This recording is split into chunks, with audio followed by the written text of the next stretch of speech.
Om Swastiastu, perkenalkan nama saya Nikita Intanjula Putri. Di sini saya akan melakukan podcast bersama seorang narasumber dengan tema purifikasi ajaran susila dan trimala dalam kehidupan sehari-hari. Ajaran susila dan trimala adalah dua pilar penting yang membimbing umat Hindu dalam perjalanan mereka menuju pemurnian diri dan pencapaian kesadaran spiritual yang lebih tinggi.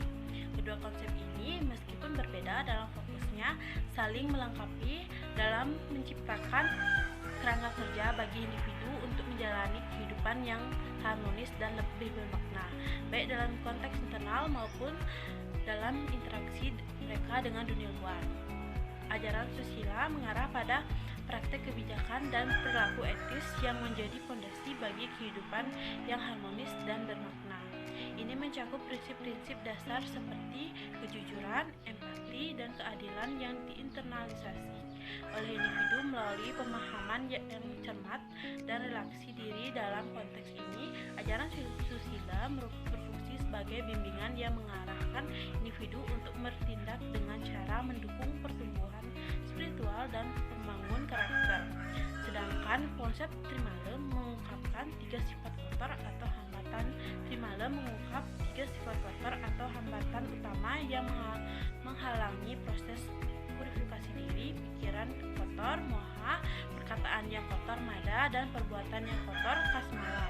Pemahaman teoritis tentang trimala memungkinkan individu untuk mengenali dan menyadari keberadaan kecenderungan negatif ini dalam diri mereka. Dengan memahami asal-usul dan manifestasi diri dan trimala, individu dapat mengambil langkah-langkah sadar untuk mengatasi dan mengeliminasi pengaruh negatif ini dalam kehidupan mereka, membuka jalan bagi praktik pondasi diri yang lebih efektif. Apa pendapat Anda tentang ajaran susila?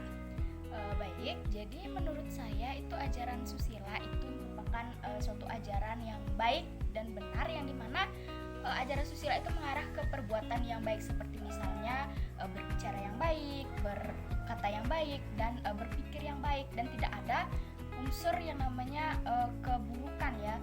Misalnya kalau kita dalam kehidupan sehari-hari kita bertemu orang, pasti kita tuh harus berbicara dengan orang tersebut yang sopan, kita tidak boleh kasar ataupun melawan orang tersebut. Kemudian kalau misalnya kita menerapkan ajaran susila itu sangat erat kaitannya dengan Trikaya Parisuda, yang dimana Trikaya Parisuda itu adalah tiga perbuatan yang baik dan benar, yang seperti sudah saya jelaskan tadi bahwa ajaran susila itu menjurus ke arah yang baik dan benar, seperti itu. Yang kedua, apa pendapat Anda tentang trimala? Baik, menurut saya trimala itu tiga perbuatan yang buruk dan kotor ya, yang dimana itu seperti berbicara yang kasar dan jahat, berpikir yang kotor, kemudian ada berbuat yang tidak pantas, itu termasuk ke dalam ajaran trimala. Jadi trimala itu menurut saya dihindarilah untuk diterapkan dalam kehidupan sehari-hari, karena trimala itu kan nggak mungkin dong kita dalam kehidupan sehari-hari ini tuh kita melakukan hal yang buruk-buruk, pasti kita memerlukan hal yang baik-baik. Selanjutnya, perbuatan yang seperti apa yang berkaitan dengan trimala? Menurut saya perbuatan yang berkaitan dengan trimala itu seperti berbicara yang kasar kepada orang yang lebih tua, terus itu menyakiti hati orang tua, itu juga termasuk dalam perbuatan trimala. Kemudian seperti kita berpikir yang buruk-buruk, itu trimala menurut saya. Sebaiknya trimala itu kalau boleh janganlah diterapkan dalam kehidupan sehari-hari, karena untuk kedepannya pasti agar tidak menjadi sebuah kebiasaan menurut saya ya. Jadi kalau bisa trimala itu kita hindari, dan ajaran susila yang kita terapkan seperti itu. Selanjutnya, perbuatan yang bagaimana termasuk ke dalam ajaran susila? Menurut saya perbuatan yang termasuk ke dalam ajaran susila itu seperti kita menolong sesama, membantu teman, tidak berbicara yang kasar kepada orang tua, dan membantu meringankan pekerjaan orang tua, itu menurut saya termasuk ke dalam ajaran susila. Jadi pokoknya semua yang berkaitan dengan yang baik, yang benar, itu termasuk dalam ajaran susila. Dan ajaran susila ini yang seharusnya menjadi pedoman kita ya dalam kehidupan sehari-hari, karena ajaran susila itu kan sudah banyak menjadi pedoman juga untuk umat-umat Hindu yang ada di Bali. Nah, untuk yang terakhir, apa kaitan ajaran susila dengan Trimala? Baik, jadi menurut saya kaitan antara ajaran Trimala dengan susila itu memiliki keterkaitan ya dan saling berhubungan, karena ajaran susila itu kan perbuatan yang baik-baik, sementara Trimala itu kebalikan dari ajaran susila, dia perbuatan yang buruk. Jadi menurut saya mereka memiliki keterkaitan yang mana perbuatan baik dan buruk itu pasti selalu ada ya dalam kehidupan sehari-hari, selalu berdampingan. Jadi di sanalah pengendalian diri kita yang harus bisa mengendalikan yang mana yang baik, yang mana yang buruk, kita harus bisa membedakan itu. Dan nanti kalau kita sudah bisa membedakan itu, ya otomatislah hidup kita akan berjalan di jalan yang benar dan baik.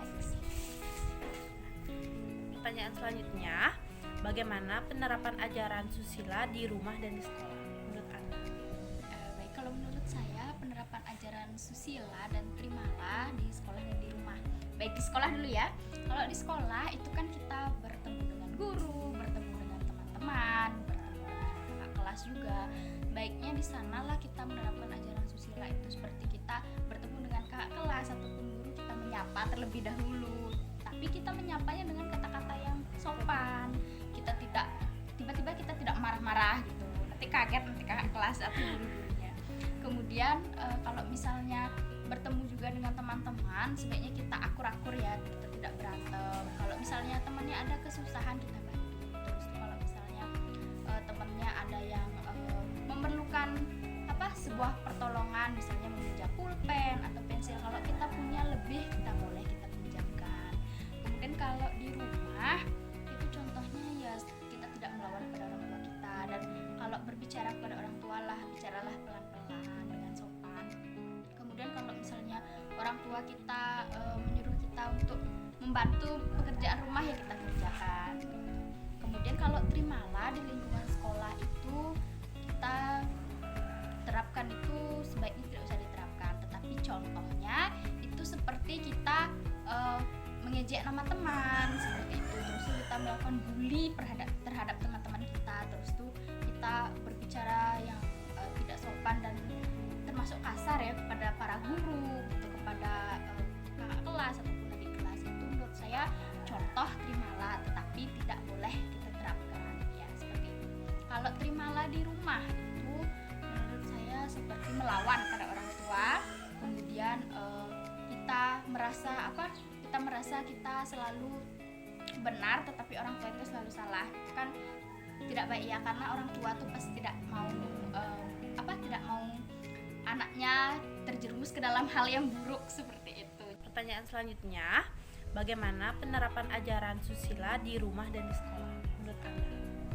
Baik, kalau menurut saya penerapan ajaran susila dan Trimala di sekolah dan di rumah. Baik, di sekolah dulu ya. Kalau di sekolah itu kan kita bertemu dengan guru, bertemu dengan teman-teman, bertemu dengan kakak kelas juga. Baiknya di sanalah kita menerapkan ajaran susila itu, seperti kita bertemu dengan kakak kelas ataupun guru, kita menyapa terlebih dahulu. Tapi kita menyapanya dengan kata-kata yang sopan. Kita tidak tiba-tiba kita tidak marah-marah gitu. Nanti kaget nanti kakak kelas atau guru-gurunya. Kemudian kalau misalnya bertemu juga dengan teman-teman, sebaiknya kita akur-akur ya, kita tidak berantem. Kalau misalnya temannya ada kesusahan, kita bantu. Terus kalau misalnya temannya ada yang memerlukan sebuah pertolongan, misalnya meminjam pulpen atau pensil, kalau kita punya lebih, kita boleh kita pinjamkan. Kemudian kalau di rumah itu contohnya ya kita tidak melawan pada orang tua kita, dan kalau berbicara kepada orang tua bicaralah pelan-pelan dengan sopan. Kemudian kalau misalnya orang tua kita menyuruh kita untuk membantu pekerjaan rumah, ya kita kerjakan. Pertanyaan selanjutnya, bagaimana penerapan ajaran Trimala di rumah dan di sekolah menurut Anda? Kalau menurut saya ajaran Trimala itu baik di rumah atau di sekolah sebaiknya tidak usah diterapkan, tetapi ada beberapa contoh yang bisa saya berikan tentang Trimala ini. Jadi kalau misalnya di rumah, Trimala itu seperti kita melawan pada orang tua, kemudian berkata-kata kasar pada orang tua, dan tidak ada orang tua yang mau anaknya buruk ya, tetapi kadang kita merasa bahwa orang tua itu terlalu menuntut kita, kemudian terlalu memarahi kita atau memberikan kita banyak pekerjaan. Tetapi itu sebenarnya adalah hal yang memang harus dilakukan sebagai seorang anak. Kemudian kalau misalnya di sekolah, terimalah itu contohnya misalnya seperti kita mengejek teman, seperti itu, berkata yang tidak sopan kepada guru, yang dimana kan guru harusnya kita hormati. Kemudian teman itu kan kita harus bisa saling menghargai, tetapi kita malah membuli teman kita, itu sebenarnya perbuatan yang tidak baik menurut saya, dan itu termasuk ke dalam ajaran terimalah. Seperti itu. Terima kasih kepada narasumber kita telah mengisi podcast hari ini. Terima kasih. Nah, sekian podcast saya bersama narasumber.